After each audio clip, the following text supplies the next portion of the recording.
Hello again, it's me, Tonya Rineer, Money Mindset Maven over at theprofitparty.com. And today I want to talk to you about money blocks, limiting beliefs, your money mindset. Money mindset is such a tricky thing, and it is a term that gets thrown around without context all too often. And it gets this woo-woo misconception of what it really means and how to fix yours. So I want to kind of dispel that and dig in and share with you my story as to why I care, why money mindset matters to me. And if you resonate with this, you'll know it'll matter to you too for this reason. It's deeper than just wanting to make a lot of money and grow a business for the sake of being wealthy. It really fosters a sense of independence, which is why I'm so passionate about women having a strong money mindset. And it's really just because how I grew up. My parents divorced when I was young, and my mom, who was an amazingly beautiful woman, could have had the world in the palm of her hand, really. She was one of those people that could go into a room and light it up and cut the tension and just bring everybody together simply by being there. Her presence just lit up a room. However, she didn't have a very strong sense of self-worth. And I noticed this early on as a little girl. I saw the patterns. She struggled with bulimia and anorexia. Even though she might have been 105 pounds soaking wet, she looked in the mirror and didn't like what she saw. And after the divorce, my dad, I think, was hurt, and out of hurt, made it difficult for us financially. And, not that he was well off, he was struggling himself. So we struggled. I mean, there were days that there were no food, and I think she looked at her potential, and she looked at a man as being a plan, and as a result went after guys that had money. And she did a good job. She dated very wealthy athletes, some celebrities, some local prestigious, very well-known businessmen. And what I saw as a little girl was money used as a means of control and power. It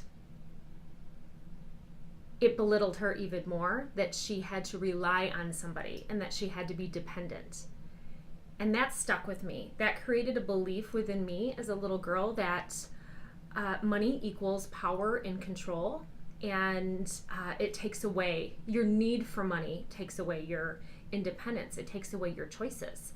And even as a little girl, I liked choices. I liked freedom.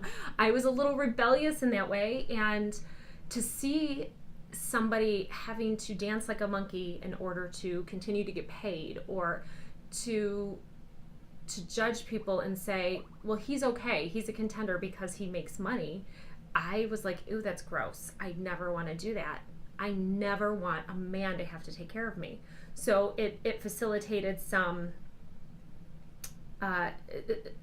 very deeply rooted needs to be independent my whole life. Okay, no problem. I started working my first job at 13. And as my mom, continued to date and pick the wrong guys, let me just tell you, these guys she was picking were not the best choices. It didn't get better for her. It got worse. And her self-worth continued to go down the toilet as relationships didn't work out. She started to think, it must be me. Maybe I'm not pretty enough. Maybe I'm not skinny enough. Maybe I'm not smart enough. And those thoughts ultimately drove her into the worst state of depression. She ended up doing drugs and getting herself into a really bad place. When I was 15, my dad, who I was living with, who we didn't get along with very well, we got into a huge fight. huge. I left. I don't know if I left on my own or he kicked me out. It's a little blurry, but I had no choice but to either live with my mom in a hotel room that she was living in or live on the streets. I was working. I was a waitress and I was making my own money. So I would have cash on me all the time. And the times that I went to the hotel room because I needed a place to stay, if I fell asleep and the cash was on me, she would take it. Her and my uncle lived in this room. They both had heroin addictions. And the money the money was gone when I woke up. So, that was my second limiting belief around money, is that it's best to have just enough. Excess is dangerous. You're asking for trouble. So that is what I took with me as hey, I'm better off to not have anything. And then the times that I didn't have any place to go and I was, couch surfing, basically living with friends and hanging out in the streets of Detroit. Hey, it's best if you don't look like $1 million. It's best if you don't have money on you. You fit in better when you're poor. Nobody will bother you when you're poor. So I started to connect the dots of money is trouble. I don't want that. Until I started to need it, right? And, it got worse. Before my 16th birthday, my mom passed away. The drugs eventually, did a number on her system. She came down with pneumonia, and because of the drugs, she couldn't fight it. That was a month after I realized I was pregnant. So I had my first son at the age of 16, independent mom. Now I'm a baby taking care of a baby. I need money. And I had a hard time holding on to it. I had all these limiting beliefs, these things that told me that, just enough. Survival is the way to go, just above survival. But yet the conflicting belief was that I want to be independent. And I deep down wanted to prove all the people in my family wrong that looked at me like I was going to be a welfare case for the rest of my life. They didn't believe in me, and I knew it. They thought, okay, she ran the streets at 15, pregnant at 16. She's a hopeless case. And deep down, I really wanted to prove them all wrong. So, this one belief of I'm independent, I can do this on my own, I don't need anybody else. And then the other hand of it's best to just have barely enough, because that's the best way to survive. And that's how you connect to people. And that makes people love you. And if you have too much, people will stop loving you. You'll be controlling. You'll be manipulative. And that makes you a bad person. So, these limiting beliefs were very conflicting, and that made it hard for me. So my independence continued to grow. I started businesses of my own. And as I became really, really successful in a sense that my businesses were growing, I had clients, I was doing well, but there was these patterns of self-sabotage that no matter how successful I got over here, I would do things to get rid of the money, to spend, to sabotage the success, to repel clients, whatever it was. I didn't realize I was doing it, but I was doing things. I was limiting myself from, being visible. I was afraid to put myself out there because too much visibility and eyes on me would probably make me even more successful. And I was afraid of that level of success. I wanted to stay comfortable. I wanted to stay in a place where people in my world were accepting of that level of success. Too much, and they're going to go, I'm going to become one of those people that they're going to talk about. The people that you say, oh, well, it must be nice, good for them. Oh, I wonder who she slept with to get to the top. And all of those things went through my head, and that scared me. So I played small. And those were my patterns throughout most of my 20s. It took me a while to get past that. And the truth is that it's the little girl inside. It was the little girl inside me who was scared. It was that little girl who had formed those patterns growing up and watching what adults were doing and watching adult decisions and not really understanding them at the time, but just seeing that and thinking, well, that's the way it is. That's reality. And those became my beliefs. And it wasn't until I started to dissect them that I realized those aren't my beliefs. Those are the stories. That was my way of protecting myself and explaining things that I didn't understand when I was a little girl.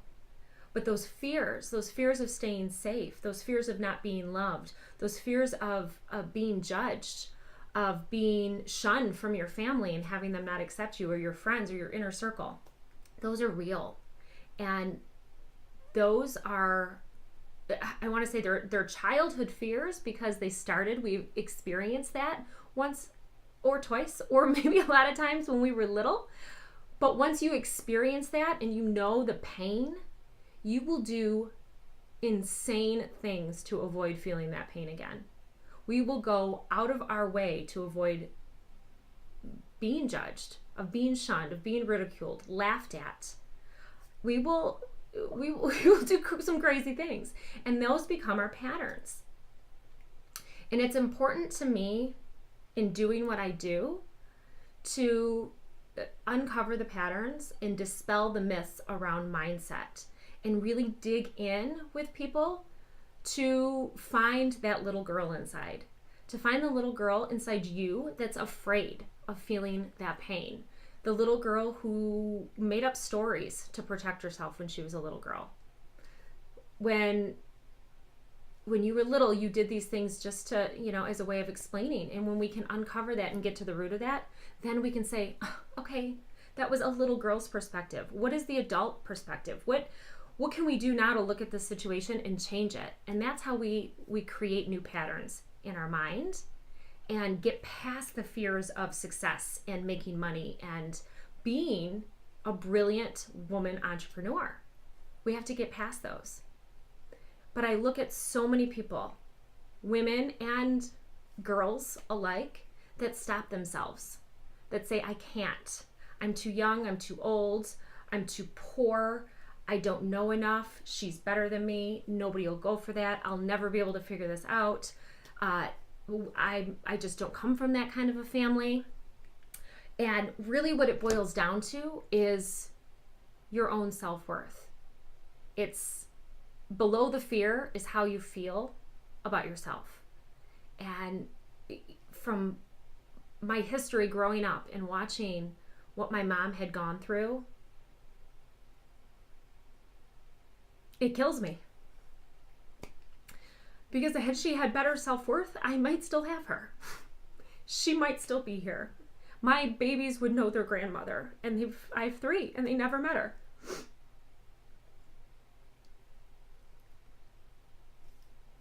So I look at all these women that I know. Sorry. I look at all these women that I know, and I see how amazing they are. Women that I work with. Clients that come to me, and maybe we work together, maybe we don't. We have discovery calls, but I see the beauty in them and the potential and the brilliance.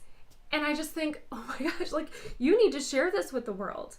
Everybody needs to see this. You can help so many people with what you're doing, but yet they don't, or they stay stuck, or they keep playing small because they're afraid. That little girl inside is still running the show. And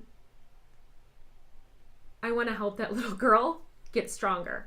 I want to help that little girl build the self-esteem and the self-worth that she needs to build that business, to create strategy and in a plan, and actually work the plan. So that is why I'm so passionate about what I do. And people sometimes ask me that, and it's not always a comfortable thing to deep dive into, because it pulls up the feelings that I had growing up, and diving into those isn't always easy. And it makes me miss my mom. She's been gone for 20 years, and there's not a day that goes by that I don't think about her. Because she's ultimately the one that made me who I am. She made me strong. She made me independent. And seeing what she went through and how hard she was on herself made me want to help everybody else to never have to go through that. So if you're one of those people, if you're one of those women that still has that little girl inside, and you want to help her grow and build a business that is built on confidence and courage, and it really really makes a difference in the world, and you want to change lives and build community around that and be profitable, because ultimately that profit at the end of the day, making that money, understanding your numbers, knowing how to be successful and not have a hobby or that little thing you do in your house that everybody says is cute and adorable.